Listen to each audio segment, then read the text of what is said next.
A atenção anarquista. Alfredo M. Bonanno. Fico sempre um pouco embaraçado quando começo uma conversa, pelo menos no início. E este embaraço aumenta se for no que erradamente chamamos de conferências, ou como mais modestamente as tratamos, conferências-debates. Afinal, o que acontece é que alguém aparece de outro lado qualquer, talvez vindo de outra geração, como se tivesse caído do céu desde o passado. Alguém que se levanta nesta sala de aulas para iniciar uma conversa e estranhamente, perigosamente até, se parece com aqueles que vos martelam os cérebros, com intenções bem diferentes. Contudo, se escutarem com atenção, para lá das aparências, há uma considerável diferença nos conceitos que estou prestes a delinear. O primeiro destes conceitos toma a forma de uma questão: o que é o anarquismo?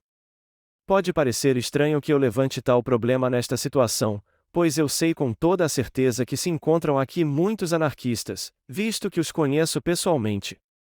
E mesmo que não soubessem mais nada, os anarquistas deviam saber pelo menos o que é o anarquismo.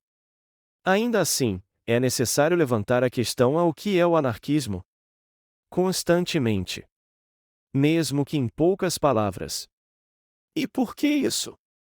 Isto normalmente não acontece noutras expressões da vida, noutras atividades ou pensamentos que se definem, com algum fundamento, ser uma coisa ou outra.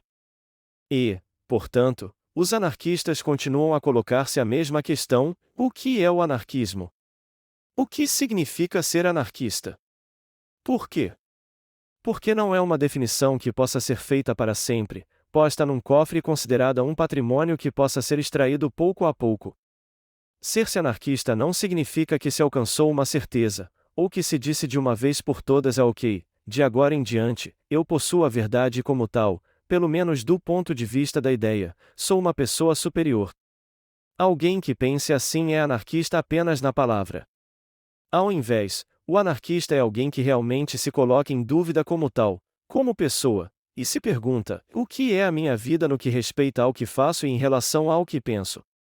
Que conexão consigo manter cada dia em tudo o que faço? Um modo de ser anarquista: continuamente não chegar a acordos, não fazer pequenos compromissos diários, etc. O anarquismo não é um conceito que possa ser encerrado numa palavra, como numa lápide. Não é uma teoria política. É um modo de conceber a vida, e a vida, sejamos jovens ou velhos, velhos ou crianças, não é algo definitivo, é uma aposta que devemos jogar dia após dia. Quando acordamos de manhã e pomos os pés no chão, devemos ter uma boa razão para nos levantarmos, senão, não faz diferença nenhuma sermos anarquistas ou não. Podemos muito bem continuar na cama e dormir. E para termos uma boa razão, devemos saber o que queremos fazer, porque para o anarquista, não há qualquer diferença entre o que fazemos e o que pensamos, há sim uma contínua inversão de teoria em ação e de ação em teoria. É isso que torna o anarquista diferente de qualquer pessoa que tenha outro conceito de vida e que cristaliza este conceito numa prática política, em teoria política. É isto que normalmente não vos é dito, é isto que vocês nunca leem nos jornais, é isto que não está escrito nos livros, é sobre isto que a escola invejosamente se mantém calada, porque isto é o segredo da vida. Nunca separem o pensamento da ação, as coisas que sabemos, as coisas que compreendemos, das coisas que fazemos, das coisas com as quais levamos a cabo as nossas ações. Aqui está o que distingue um político de um revolucionário anarquista. Não as palavras, não os conceitos, permitam-me, em certos aspectos nem mesmo as ações, pois não é a sua extrema, radical, digamos, conclusão em ataque que diferencia e caracteriza as ações. Não é nem mesmo a exatidão na escolha de objetivo que as qualifica, mas sim a maneira na qual a pessoa, o companheiro que realiza estas ações, tem sucesso em torná-las num momento expressivo da sua vida, numa caracterização específica, cheia de significado, de qualidade de vida, de prazer, de desejo, de beleza. Não a realização prática, não a realização mal-humorada de uma façanha que é mortalmente um fim em si mesma e que lhe permite dizer: fiz alguma coisa hoje, longe de mim mesmo, na periferia da minha existência. Aí, isso é uma diferença. E desta diferença outra emerge, uma considerável, na minha opinião. Alguém que pense que as coisas a fazer estão fora de nós mesmos e são realizadas como um número de sucessos e falhanços. A vida é uma escada, às vezes sobe-se, às vezes desce-se, há alturas em que as coisas correm bem, outras em que correm mal. Aí, quem quer que seja que pense que a vida é feita de tais coisas, por exemplo, a figura clássica da política democrática, a bem da verdade, alguém com quem é possível conversares, um tipo amigável, tolerante, que tem um lado permissivo, que acredita no progresso, no futuro, numa sociedade melhor, na liberdade. Bem, uma pessoa assim, provavelmente não estando com um casaco de fato, sem gravata, à vontade, uma pessoa que ao perto se parece com um companheiro e que ele mesma se declara como sendo um companheiro, esta pessoa podia muito bem ser um bófia, não faz qualquer diferença. Por que não? Há polícias democráticos, o tempo da repressão de uniforme acabou. A repressão tem aspectos amigáveis, hoje em dia, reprimem-nos com montes de ideias brilhantes. Como podemos nós identificar esta pessoa, então? Este democrata, como podemos nós reconhecer? E se ele nos puxa o gorro para cima dos nossos olhos de modo a evitar que a vejamos, como podemos nós defendermos-nos dele? Nós podemos identificá-lo através deste facto: para ele a vida é execução, a sua vida é feita de fazer coisas, um fazer quantitativo que se revela nos seus olhos, e nada mais. Quando falamos com alguém não podemos pedir para ver o seu cartão de sócio. As suas ideias muitas vezes acabam por nos deixar totalmente confusos e incapazes de compreender qualquer coisa, porque todos nós somos fixes falabaratos progressistas e todos valorizamos a beleza da tolerância e tal. Como podemos nos ver que temos um inimigo diante de nós, o pior dos nossos inimigos? É que pelo menos podíamos nos defender do antigo fascista. Batia-nos, e se fossemos capazes de isso batíamos-lhe, endurecidos. Agora as coisas mudaram, a situação mudou. Pode até ser difícil de pescar um brutamontes fascista hoje em dia. Mas o indivíduo que estamos a tentar descrever, este democrata que encontramos em todo o lado, na escola, no parlamento, nas ruas ou no uniforme de polícia, um juiz ou um médico, esta pessoa é nosso inimigo, porque considera a vida de um modo diferente do que nós a consideramos, porque para ele a vida é um outro tipo de vida, não é a nossa vida, pois para ele nós somos extraterrestres, e eu também não vejo por que é que o devíamos considerar um habitante do nosso planeta. Esta é a linha divisória entre nós, porque o seu conceito de vida tem uma natureza quantitativa, porque ele mede as coisas como sucesso ou, se quiseres, falhanço, mas sempre de um ponto de vista quantitativo, e nós medimos-las de modo diferente, e é sobre isso que devíamos estar a pensar e de que modo é que a vida tem um significado diferente para nós, um significado que é qualitativamente diferente? Assim, este amável cavalheiro vinga-se com criticismo para cima de nós e diz: e sim, os anarquistas são boas pessoas, mas são ineficientes.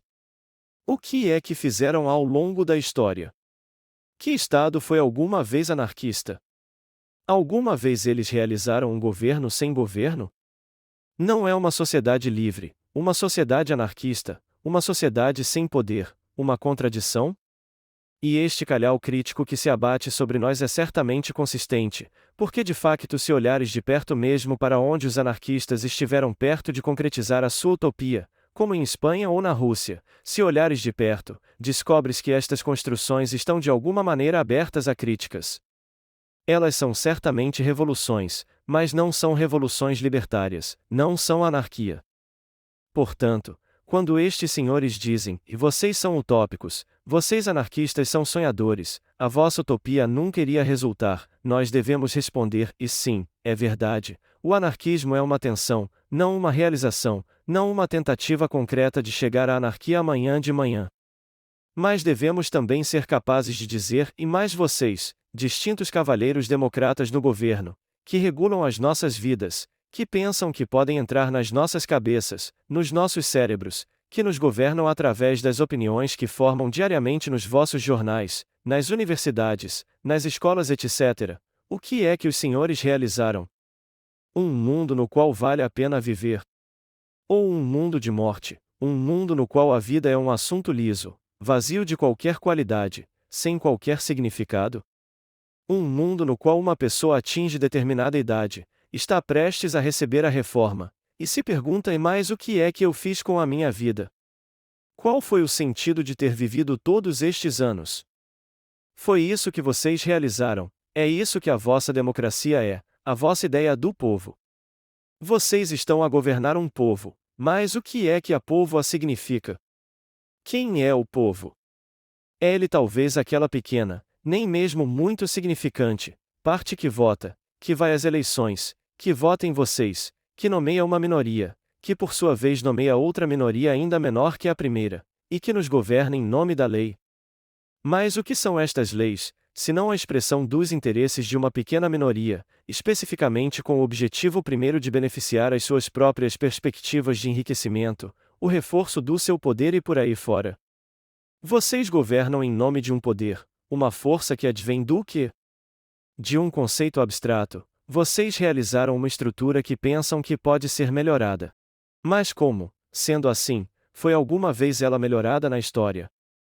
Em que condição é que estamos hoje a viver que não uma condição de morte, de um alisamento de qualidade? Esta é a crítica que precisamos de atirar de volta aos apoiantes da democracia. Se nós anarquistas somos utópicos, somos-lo como uma tensão em direção à qualidade; se os democratas são utópicos, são-no como uma redução em direção à quantidade. E contra a redução, contra o atrofio vivido numa dimensão do mínimo prejuízo possível para eles e do máximo prejuízo para o grande número de pessoas que são exploradas, a esta miserável realidade nós opomos a nossa utopia, que é pelo menos uma utopia de qualidade, uma tensão em direção a outro futuro, que será radicalmente diferente àquele em que vivemos hoje. Portanto, todas as observações feitas por qualquer pessoa que vos fale em nome do realismo político, homens de Estado, professores, que são os servos dos homens de Estado, teóricos, jornalistas, todos os intelectualoides que passam por salas de aulas como estas e na sua dialogante conversa com as palavras calmas, tolerantes, do Estado realista, que em qualquer caso nenhuma outra coisa é possível, a realidade é o que é. É necessário fazer sacrifícios, aí, estas pessoas estão a defraudar-vos. Estão a defraudar-vos porque vocês podem fazer algo mais, porque qualquer um de nós é capaz de se erguer em nome da nossa dignidade ferida diante de tal falsidade. Porque qualquer um de nós se pode aperceber de que fomos enganados, porque finalmente nos apercebemos do que se está a fazer em nosso detrimento. E ao erguermos-nos contra tudo isso nós podemos mudar não só a realidade das coisas dentro dos limites em que é possível conhecê-las, mas também a nossa vida, fazê-la valerá a pena de ser vivida. Uma pessoa pode levantar-se de manhã, pôr os pés no chão, olhar-se ao espelho e dizer: pelo menos fui capaz de mudar as coisas, pelo menos tanto quanto a mim me diz respeito, e sentir-se uma pessoa digna de viver a sua vida, não um fantoche nas mãos de um manipulador de fantoches que nem sequer consegue ver bem o suficiente para lhe cuspir na cara. É por isso que os anarquistas retornam constantemente à questão de o que o anarquismo é. Porque o anarquismo não é um movimento político. Ou melhor, mas apenas num aspecto menor. O facto de um movimento anarquista se apresentar historicamente como um movimento político não significa que isto esgote todo o potencial de vida anarquista. O anarquismo não se dissolve no grupo anarquista de Cunel, ou em grupos em Turim, Londres ou noutro sítio qualquer. Isso não é o anarquismo. É claro que há anarquistas lá, ou pelo menos devemos supor que há, o tipo de companheiros que começaram a sua própria insurreição individualmente, que se tornaram conscientes do contexto de obrigação e coerção em que são forçados a viver. Mas o anarquismo não é apenas isso, é também uma tensão, a qualidade de vida, a força que conseguimos extrair de nós mesmos, a capacidade de mudar a realidade das coisas. O anarquismo é o total deste projeto de transformação ligado ao que nós realizamos em nós mesmos quando atingimos a nossa mudança pessoal. Portanto, ele não é um facto quantificável que possa ser escrito na história. Nem é um acontecimento que irá simplesmente ocorrer no decorrer do tempo, aparecendo através de teorias particulares, de pessoas, de movimentos, assim como de, por que não, atos revolucionários específicos. Há sempre algo mais do que a soma destes elementos, e é este algo mais que continua a fazer o anarquismo viver de outras maneiras. Assim, nós precisamos constantemente de manter um relacionamento entre esta tensão em direção a algo completamente diferente, o impensável, o indizível, Uma dimensão que devemos realizar sem sabermos muito bem como, e a experiência diária das coisas que podemos, e de facto, fazemos. Um relacionamento específico de mudança, de transformação. O primeiro exemplo que me ocorre sobre este assunto é outro elemento contraditório. Pensem no conceito por detrás da frase "há problemas para serem resolvidos". Isto é uma frase clássica. Todos temos problemas por resolver. A própria vida é um problema a ser resolvido. Viver é um problema, as nossas condições sociais, ter de romper o círculo que nos restringe, os simples acontecimentos do cotidiano. Nós consideramos tudo isto um problema.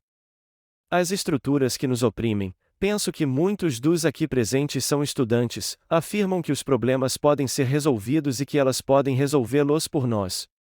Ainda mais, elas usam o exemplo de problemas que são resolvidos em geometria, matemática, etc. Mas este tipo de problema, os problemas de matemática que são apresentados como resolvíveis, são falsos problemas, eles não são realmente solucionados de todo. As respostas a eles são uma simples repetição do mesmo problema sob outra forma, em termos técnicos, uma tautologia. Uma pessoa diz uma coisa e responde repetindo essa mesma coisa de outra forma. Portanto, basicamente, o problema não é resolvido de modo algum, é simplesmente repetido. E quando falamos sobre resolver um problema que envolve as vidas de todos nós, a nossa existência diária, estamos a falar de questões de tal complexidade que não podem ser restringidas a uma simples repetição do próprio problema. Tomem, por exemplo, o problema da polícia. A existência da polícia constitui um problema para muitos de nós. Que não haja dúvidas que o agente da polícia é um instrumento de repressão usado pelo Estado para evitar que façamos determinadas coisas. Como é que resolvem tal problema? Pode o problema da polícia ser resolvido? A própria questão mostra-se absurda. Não há nada que seja a resolução do problema da polícia. Contudo, de um ponto de vista democrático, seria possível solucionar certos aspectos seus através da democratização de certas estruturas, da mudança de atitudes dos polícias e por aí fora. Agora, pensar que isto pode ser uma solução para o problema de controlo e repressão seria tão estúpido quanto ilógico. Na realidade, não é nada mais do que um modo de regular a repressão mantendo os interesses do poder, do Estado. Se uma política democrática é útil hoje em dia, uma muito menos democrática estrutura de controle nela incluída permanece o grande mal-entendido. Por quê? A repressão pode ser útil no futuro, assim como já o foi no passado, e quaisquer minorias invulgares, marginais, que pensem de outra forma sobre o assunto serão expulsas ou eliminadas das fileiras. Quando digo polícia, quero dizer qualquer estrutura repressiva, desde a polícia militar à judiciária, todas as expressões do Estado que servem para nos controlar e reprimir. Assim, como podem ver, os problemas sociais não podem ser resolvidos. O engano operado pelas estruturas democráticas é precisamente a sua reivindicação de resolver tais problemas. Este engano mostra como as políticas democráticas não são baseadas na realidade nem mesmo num mínimo de concreção. Está tudo montado sobre a suposição que as coisas podem ser melhoradas, que podem ser resolvidas com o tempo, que podem ser endireitadas. É sobre esta ideia de endireitar as coisas que a força do poder reside, e é sobre este melhoramento que o poder se sustém e continua a médio e longo prazo. As relações de poder alteram-se, enquanto esperamos pelo que nos prometeram, mas que nunca chega. Porque estes melhoramentos nunca se materializam. Porque o poder se muda e transforma ao longo da história, permanecendo sempre o mesmo. Uma mão cheia de homens, uma minoria de pessoas privilegiadas que contêm os manípulos do poder, que olham pelos seus interesses e que salvaguardam as condições de supremacia de quem quer que seja que esteja no comando. Agora, que instrumentos é que nós temos para combater este estado das coisas? Eles querem controlar-nos? Então nós recusamos o controlo. É claro que podemos fazer isto. Sem dúvida que o fazemos, tentando minimizar os estragos. Mas recusar o controlo num contexto social é apenas válido até certo ponto. Podemos circunscrever certos aspectos, gritar quando somos golpeados injustamente, mas há claramente certas áreas do poder onde as regras se chamam leis, os sinais indicam vedações e pessoas que se auto-intitulam polícias evitam que nós entremos. Não há qualquer dúvida, tentem entrar no parlamento e vejam o que acontece. Sei lá. Certos níveis não podem ser trespassados, certos controlos são inevitáveis. Portanto, o que é que nós fazemos para contrariar esta situação? Simplesmente sonhar? Ter uma ideia de liberdade, que além do mais tem de ser cuidadosamente formulada, pois não podemos dizer que a liberdade que os anarquistas querem é simplesmente uma redução no controlo. Nesse caso, ver-nos-íamos confrontados com o problema, mas onde é que termina esta redução no controlo? A um nível mínimo, talvez?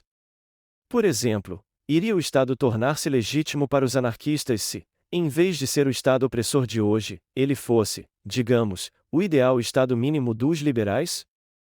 Não, certamente que não. Assim, esse não é o modo de pensar. Não é uma questão de tentar limitar o controlo, mas de abolir totalmente o controlo. Nós não somos por mais liberdade. Mais liberdade é dada ao escravo quando as suas correntes são alongadas. Nós somos pela abolição da corrente, portanto nós somos pela liberdade, não por mais liberdade. Liberdade significa a ausência de todas as correntes, a ausência de limites e tudo o que sucede de tal afirmação. A liberdade é um conceito difícil, desconhecido. É doloroso, e ainda assim é visto como algo belo, doce, tranquilo. Como um sonho tão longínquo que nos faz sentir bem, como todas as coisas que, sendo longínquas, constituem esperança e fé, uma crença. Noutras palavras, estes inatingíveis, que aparentemente solucionam os problemas do presente, de facto não os resolvem, apenas os turvam, dão-lhes a volta, impedindo que tenhamos uma visão clara de todas as mágoas do nosso tempo. Tudo bem, um dia seremos livres. Ok, as coisas arqueiam-se numa confusão, mas no meio desta confusão existe uma força subterrânea, uma ordem involuntária independente de nós mesmos, que trabalha no nosso lugar, que irá gradualmente mudar as condições de sofrimento nas quais vivemos e que nos transportará para uma dimensão livre, onde todos viveremos felizes para todo o sempre. Não, isso não é liberdade, isso é um engano que tragicamente se assemelha à velha ideia de Deus que muitas vezes nos ajudou, e ainda ajuda muitas pessoas hoje em dia, no seu sofrimento, porque dizem a si mesmas, e muito bem, estamos a sofrer hoje, mas estaremos bem melhor no outro mundo. De facto, como diz o Evangelho, os últimos serão os primeiros, convertendo os últimos de hoje, pois eles veem-se como os primeiros de amanhã. Se camuflássemos tal ideia de liberdade como real, estaríamos a fazer nada mais do que a embalar o sofrimento de hoje, medicamentando feridas sociais exatamente da mesma maneira que o padre cura os pobres que escutam o seu sermão, iludindo-se a si próprios que o reino de Deus os irá salvar da sua dor. Os anarquistas não podem pensar deste modo, que a liberdade é um conceito destrutivo, que envolve a eliminação absoluta de todos os limites.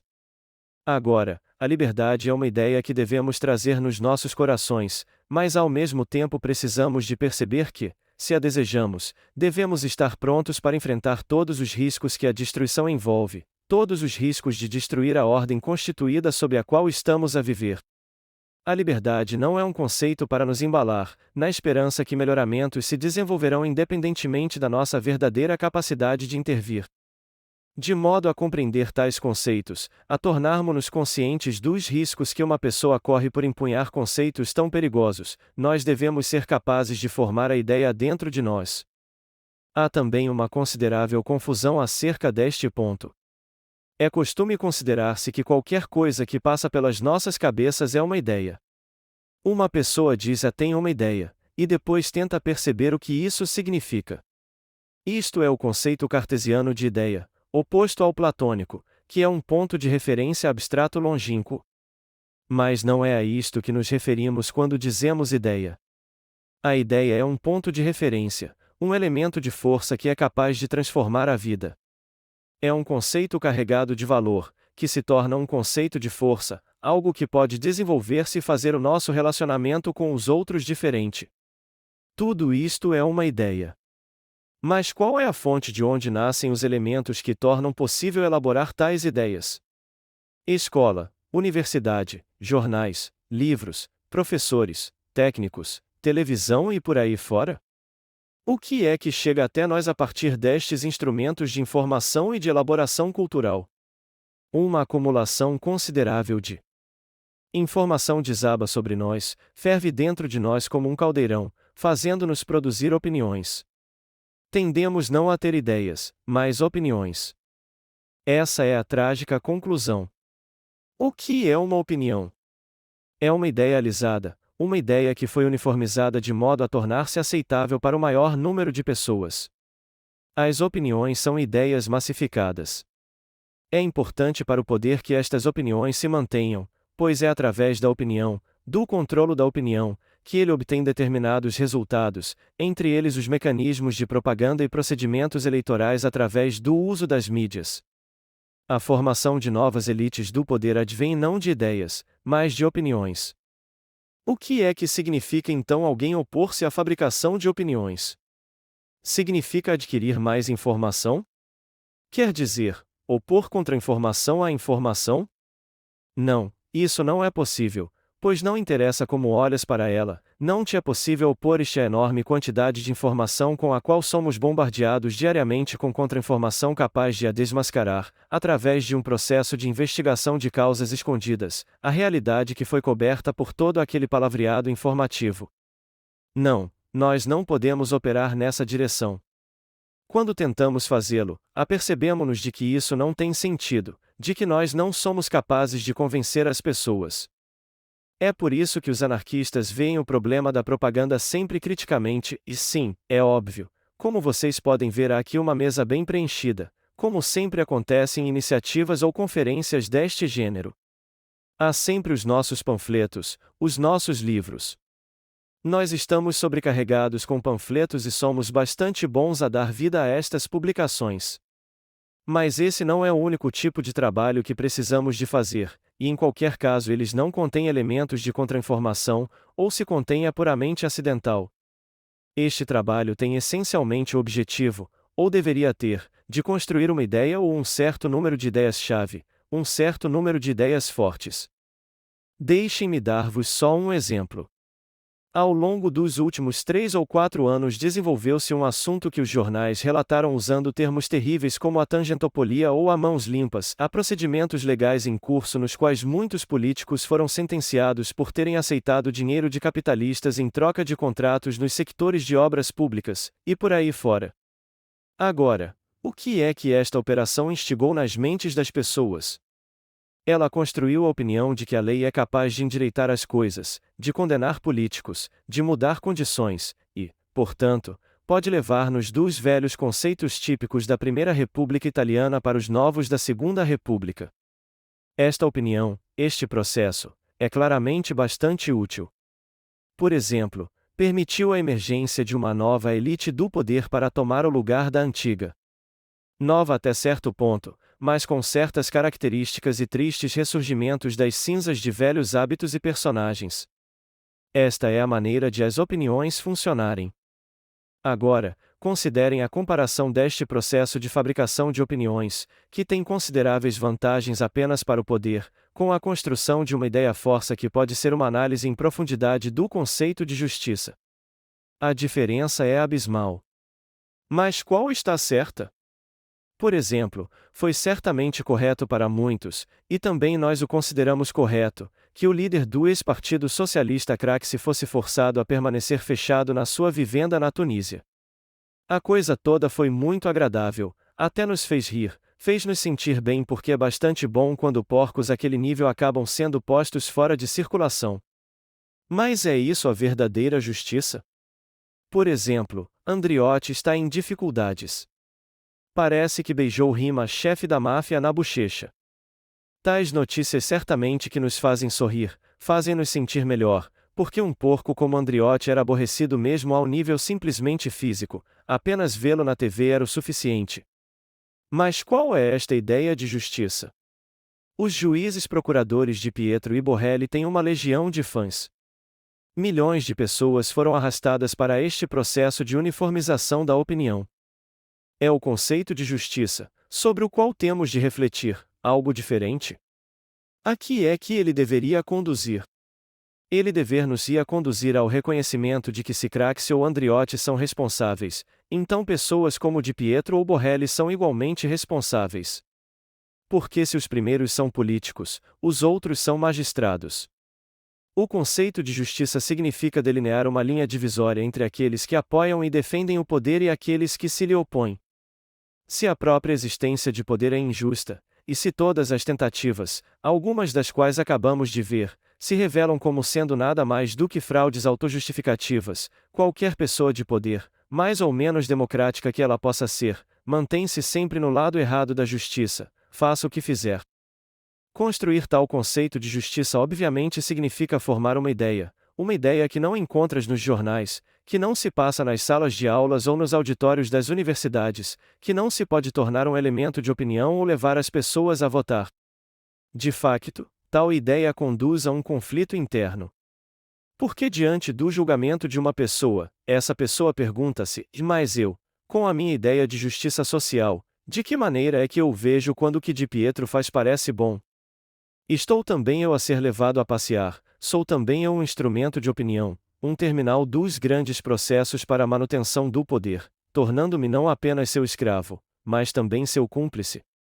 Chegamos finalmente lá.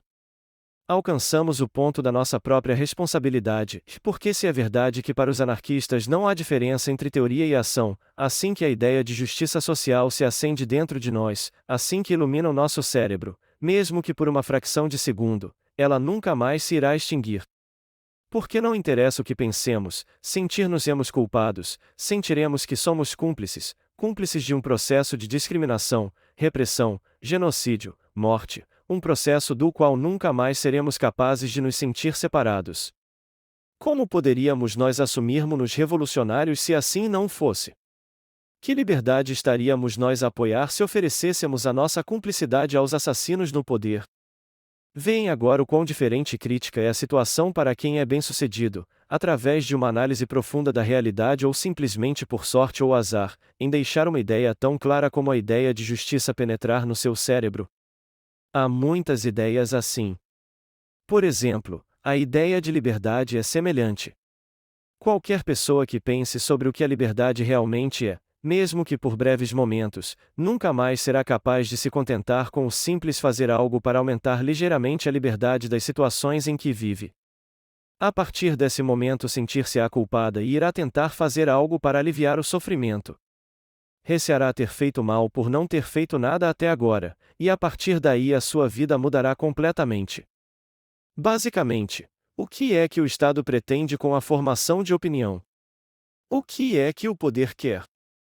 Sim, é óbvio, ele quer criar opinião em massa pois, a partir disso, é capaz de efetuar determinadas operações, tais como votar, formar grupos de poder e por aí fora. Mas isto não é tudo o que eles querem. Eles querem o nosso consenso. Eles querem a nossa aprovação. E o consenso é obtido através de instrumentos específicos, especialmente aqueles que têm uma natureza cultural. Por exemplo, a escola é um dos reservatórios a partir dos quais o consenso é realizado e a força de trabalho intelectual futura, e não apenas intelectual, é construída. Hoje o capitalismo requer um tipo de pessoa diferente em relação aos que necessitou no passado. Até há pouco tempo houve uma necessidade de pessoas com capacidades profissionais, orgulho nestas capacidades e qualificações particulares.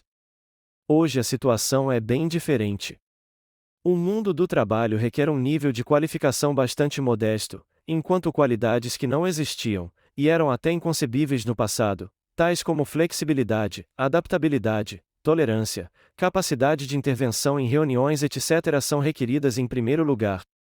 Enormes unidades de produção baseadas em linhas de montagem, por exemplo, usam continuamente robôs construídos sobre a base conceptual de ilhas, pequenos grupos trabalhando em conjunto, que se conhecem e se controlam uns aos outros e por aí fora. Este tipo de mentalidade não se encontra apenas na fábrica. Não é somente um novo trabalhador a que estão a construir, mas uma nova pessoa, uma pessoa flexível, com ideias humildes, bastante opaca nos seus desejos, com níveis culturais consideravelmente reduzidos, linguagem pobre, leitura estandardizada, uma limitada capacidade para pensar e uma grande capacidade para tomar rápidas decisões assim ou não. Eles sabem como escolher entre duas possibilidades: um botão amarelo, um botão vermelho, um botão preto, um botão branco. Este é o tipo de mentalidade que estão a construir. E onde é que o estão a construir? Na escola, mas também no cotidiano. O que irão eles fazer com tal pessoa? Usá-la para alcançar todas as modificações que são necessárias para a reestruturação do capital. Ela será útil para uma melhor gestão das condições e relações do capitalismo de amanhã. E que relações serão estas? Serão baseadas numa mudança cada vez mais rápida, num apelo à satisfação de desejos não existentes, desejos que são pilotados, determinados por pequenos grupos que se estão a tornar cada vez mais numerosos. Esta nova pessoa é o oposto do que somos capazes de imaginar ou desejar, o oposto da qualidade, da criatividade, o oposto do verdadeiro desejo, do prazer de viver, o oposto de tudo isto. Como podemos nós lutar contra a realização desta pessoa tecnológica? Como podemos nós combater esta situação? Poderemos esperar que chegue um grande dia que irá virar o mundo ao contrário? O que os anarquistas do século passado chamaram a la grande soirée? A grande noite ou o grande dia le grand jour? Na qual forças que ninguém podia adivinhar acabam por tomar o controlo, explodindo naquele conflito social por que todos aguardamos, chamado revolução. E assim tudo mudará e haverá um mundo de perfeição e prazer? Esta é uma ideia milenar. Agora que nos aproximamos do fim do milênio, ela podia desabrochar novamente. Mas as condições mudaram. Isto não é a realidade, não é esta espera que nos interessa.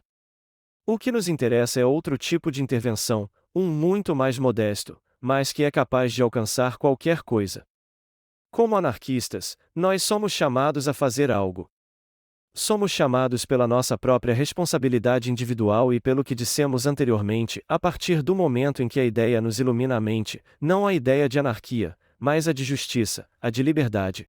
Quando estas ideias iluminam as nossas mentes e vemos a fraude que temos diante de nós, o que hoje, mais do que nunca, podemos definir por a fraude democrática, o que podemos nós fazer? Devemos pôr mãos à obra, e este pôr mãos à obra significa também organizarmos-nos. Significa criar as condições de referência e relação entre anarquistas, condições que devem ser outras que não as do passado. A realidade mudou. Como disse anteriormente, estão a construir uma pessoa diferente, uma pessoa desqualificada, e estão a construí-la porque precisam de construir uma sociedade desqualificada. Eles removeram a figura do trabalhador do centro da concepção da sociedade política como ele era, depois de o desqualificarem. No passado, o trabalhador suportava o grande choque da exploração. É por isso que se pensou que esta figura social iria necessariamente dar origem à revolução. Basta pensarmos na análise marxista. O Capital de Marx é dedicado à libertação do trabalhador. Quando Marx fala de pessoa, ele refere-se ao trabalhador. Na sua análise de valor, ele está a falar do andamento do trabalho, na sua análise da alienação, ele está a falar do trabalho. Não há nada que não diga respeito ao trabalho. Mas é assim porque o trabalhador era central à análise marxista quando esta foi desenvolvida. A classe trabalhadora podia ser vista como o centro da estrutura social. Usando uma análise diferente, os anarquistas também andaram perto de considerar a posição do trabalhador como o centro do mundo social. Pensem na análise anarcossindicalista. Para os anarcossindicalistas era uma questão de levarem o conceito de luta sindical até a últimas consequências, libertando-a da dimensão mais estreita do regatear sindical e desenvolvendo-a direta à realização da revolução através da greve geral. Assim, segundo os anarcossindicalistas, a sociedade do futuro, a libertada sociedade anarquista, seria nada mais do que a sociedade atual liberta do poder mas com as mesmas estruturas produtivas, não mais nas mãos dos capitalistas mas nas mãos do coletivo que as iria gerir em comum. Este conceito é absolutamente impraticável hoje em dia, por várias razões. Primeiro, Porque a transformação tecnológica tornou impossível haver uma simples passagem da sociedade atual para a futura, na qual desejamos viver. Uma passagem direta seria impossível, pela simples razão de que não é possível usar as tecnologias de informação em formas libertadas, de um modo libertador. As novas tecnologias e as aplicações tecnológicas computacionais não se limitaram a trazer certas modificações em instrumentos específicos, elas transformaram também todas as outras tecnologias. A fábrica, por exemplo, não é simplesmente uma estrutura do passado mais a tecnologia computacional, ela tornou-se uma fábrica computadorizada, o que é bastante diferente. Tendo isto em mente, podemos apenas mencionar estes conceitos de um modo muito geral, pois levaria algum tempo a analisá-los apropriadamente. Assim, devemos reconhecer que não é possível usar este patrimônio. Esta passagem corre paralela ao fim do mito da centralidade da classe trabalhadora. Agora, numa situação em que a classe trabalhadora praticamente se desintegrou, a possibilidade de uma expropriação dos meios de produção não existe mais. Portanto, qual é a conclusão? A única conclusão possível é que este conjunto de instrumentos de produção que temos diante de nós seja destruído. A única maneira possível é transpor a dramática realidade da destruição. Se a revolução que imaginamos e que, além disso, não temos a certeza se algum dia chegará, ela não será a revolução do passado que se via como um único evento que podia até ter lugar em um dia, ou numa agradável noite, mas será um caso longo, trágico, sangrento, que poderá atravessar processos inconcebivelmente violentos, inconcebivelmente trágicos. Tudo isto é o tipo de realidade para o qual nos dirigimos. Não porque é o que nós desejamos, não porque gostamos de violência, sangue, destruição, guerra civil, morte, violação, barbaridade. Não é por isso, mas porque é o único caminho plausível, o caminho que a transformação desejada por aqueles que nos governam e que estão no comando tornaram necessário. Eles mudarão-se para este caminho. Nós não podemos, com um simples voo da imaginação, mudar tudo isso. No passado, hipóteses onde uma forte classe trabalhadora existia, uma pessoa podia enganar-se a si própria sobre esta passagem e organizar-se consoante esse engano. Por exemplo, a proposta organizacional do anarcossindicalismo viu um forte movimento sindicalista que, penetrando a classe trabalhadora e organizando a sua quase totalidade, era para levar a cabo esta expropriação e passagem. Este sujeito coletivo, que foi provavelmente mítico desde o início, não existe mais, mesmo na sua versão mítica. Portanto, que sentido haveria num movimento sindicalista de natureza revolucionária? Que sentido existiria no movimento anarcossindicalista? Nenhum. Portanto, a luta deve começar no outro lado, com outras ideias e métodos. É por isso que temos vindo a desenvolver uma crítica do sindicalismo e do anarcossindicalismo há cerca de 15 anos. É por isso que nós somos, e nos definimos, anarquistas insurrecionalistas. Não porque pensamos que a solução seja as barricadas poderiam ser uma consequência trágica de escolhas que não são as nossas, mas somos insurrecionalistas porque pensamos que a ação anarquista deve necessariamente enfrentar problemas bastante sérios. Estes problemas não são desejados pelo anarquismo, são sim impostos pela realidade que aqueles no poder construíram, e ainda assim nós não podemos apagá-los simplesmente desejando que desapareçam. Uma organização anarquista que se projeta a si mesma no futuro deve, portanto, ser ágil.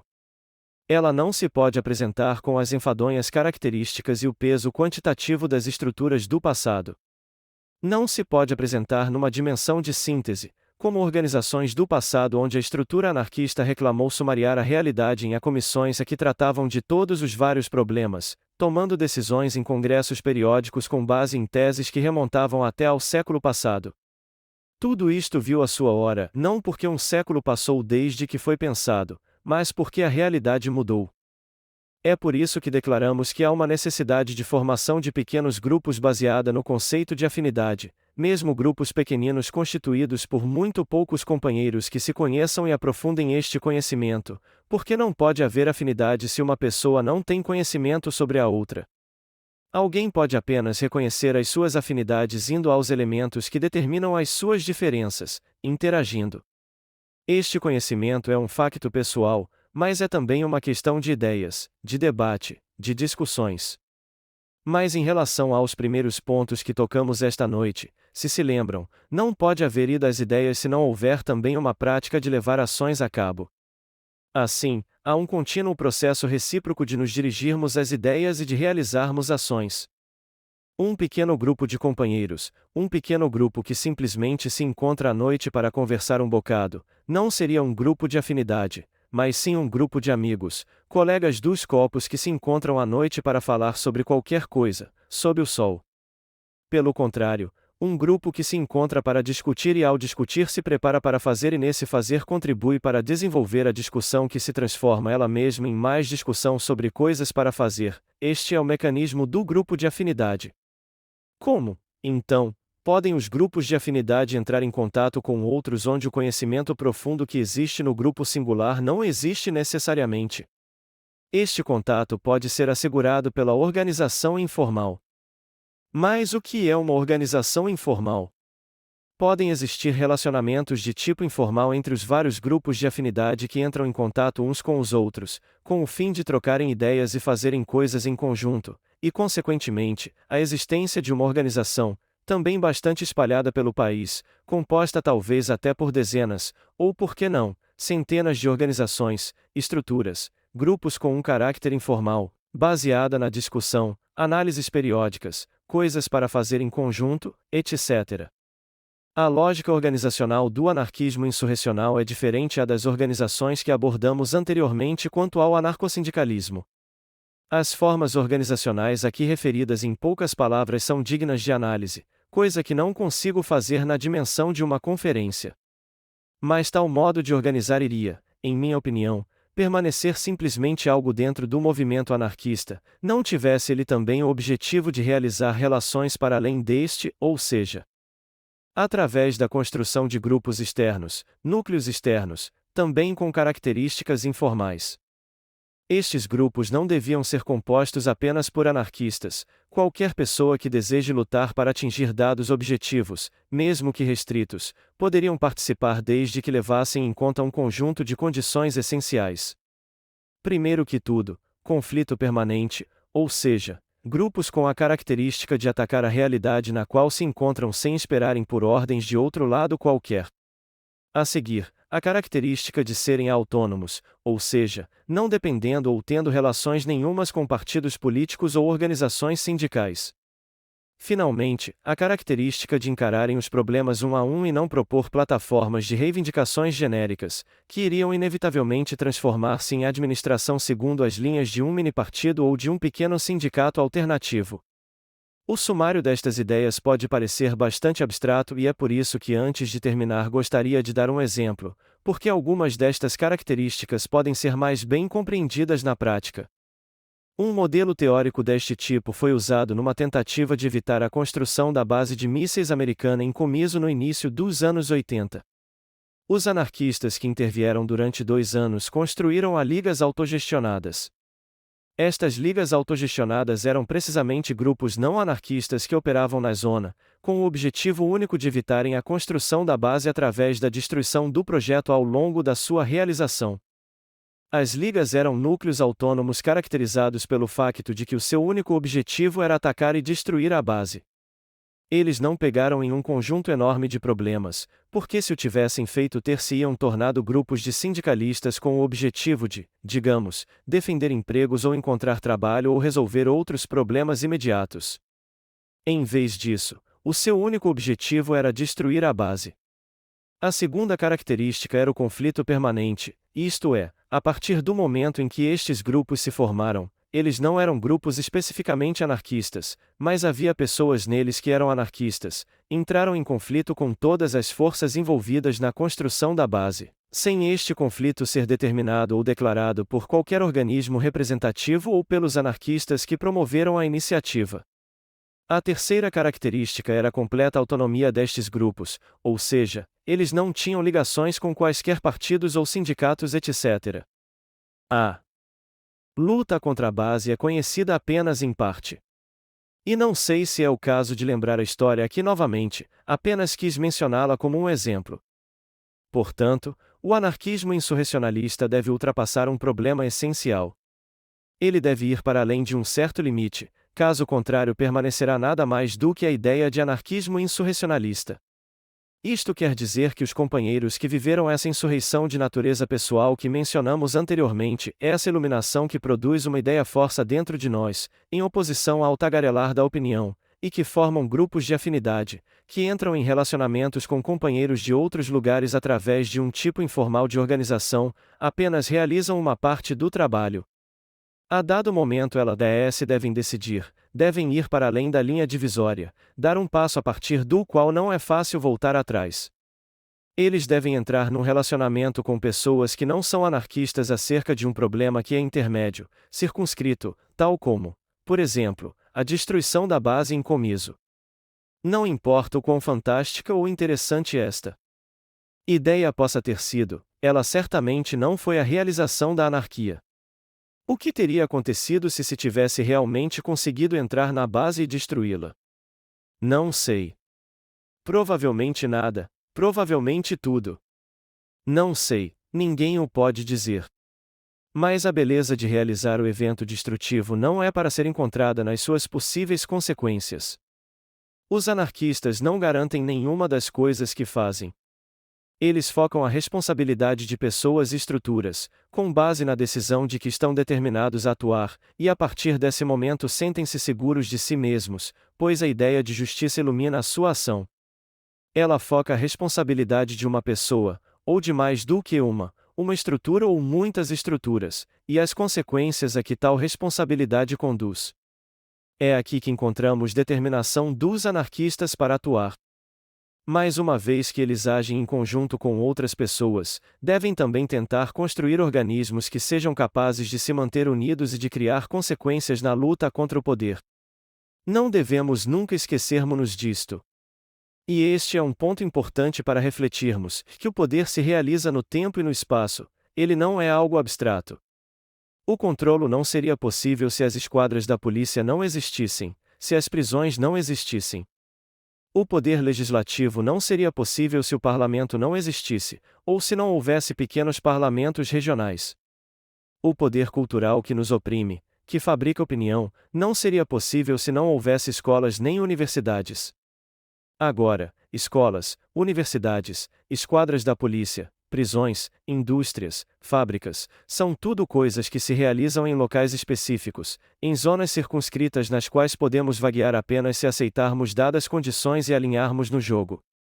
Nós estamos aqui hoje porque concordamos. Jogar o jogo. Não teríamos sido capazes de entrar no edifício se assim não fosse. Isto é interessante. Podemos usar estruturas deste tipo, mas na altura do ataque, tais lugares são-nos proibidos. Se tivéssemos aqui vindo com a intenção de atacar, a polícia ter-nos-ia obviamente impedido. Agora, porque o poder se realiza no espaço físico, a relação dos anarquistas com isto é importante. É claro que a insurreição é um facto individual e, portanto, naquele lugar bem dentro de nós, à noite enquanto estamos quase a adormecer, pensamos: bem, em última análise as coisas não estão demasiado mal, assentimos-nos em paz com nós mesmos e adormecemos. Aí, nesse particular lugar dentro de nós, nesse espaço privado, podemos movimentar-nos como quisermos. Mas depois devemos transferir-nos para o espaço físico da realidade social. E o espaço físico, quando se pensa nisso, está quase totalmente sob o controle do poder. Portanto, quando nos movimentamos neste espaço nós levamos este valor de insurreição conosco, estes valores revolucionários, e ajustamo-los num conflito no qual não somos os únicos presentes. Devemos então individualizar objetivos significantes e verificar a sua existência, e se tivermos sorte estes objetivos existem para sempre, em todo o lado, contribuir para criar as condições para que as pessoas, os explorados nas costas dos quais estes objetivos são realizados, façam algo para os destruir. Acredito que este processo revolucionário tem uma natureza insurrecional. Não possui objetivos, e isto é importante, de natureza quantitativa, pois a destruição de um alvo ou o impedimento de um projeto não podem ser medidos em termos quantitativos. Por vezes acontece alguém perguntar-me: mas que resultados conseguimos obter? Quando algo é feito, as pessoas depois nem sequer se lembram dos anarquistas. Anarquistas? Quem são estes anarquistas? Monarquistas? São essas pessoas que apoiam o rei? As pessoas não se recordam muito bem. Mas o que é que isso interessa? Não é a nós que elas devem recordar, pois a luta é delas, nós somos apenas uma oportunidade nessa luta. Somos algo extra. Na sociedade libertada onde a anarquia foi alcançada numa dimensão bastante ideal, os anarquistas, que são indispensáveis na luta social a todos os níveis, teriam simplesmente o papel de empurrar as lutas cada vez mais para frente, eliminando mesmo os menores traços de poder e sempre aperfeiçoando a tensão em direção à anarquia. Os anarquistas, em qualquer caso, habitam um planeta desconfortável, pois quando a luta está a correr bem eles são esquecidos e quando a luta corre mal, são acusados de serem os responsáveis, de terem tido uma abordagem errada, de terem conduzido às conclusões erradas. Não tenhamos ilusões, portanto, no que diz respeito a quaisquer resultados quantitativos, se a luta realizada de um ponto de vista insurrecional está correta, se correu bem, os resultados, se é que os há, podem ser úteis às pessoas que a levaram a cabo, não aos anarquistas, certamente. É importante não cairmos na ilusão em que muitos anarquistas caem, de acreditar que o desfecho positivo de uma luta pode resultar num crescimento nos nossos grupos, porque isso não é assim e isto conduz sistematicamente desilusões.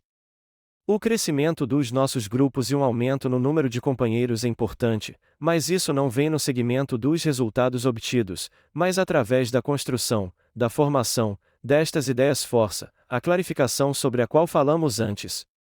Os resultados positivos das lutas e o crescimento numérico em grupos anarquistas são duas coisas que não podem ser vistas como um processo de causa e efeito.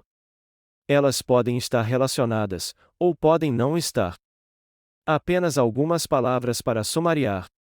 Falei sobre o que o anarquismo é, o que a democracia é e sobre a incompreensão com a qual constantemente somos confrontados, das maneiras que as estruturas do poder a que chamamos capitalismo moderno, capitalismo pós-industrial, estão a ser transformadas, de algumas estruturas anarquistas de luta que não mais são aceitáveis hoje em dia e do modo que alguém se pode opor à realidade do poder e, finalmente, mencionei a diferença entre anarquismo tradicional e o anarquismo insurrecional do presente.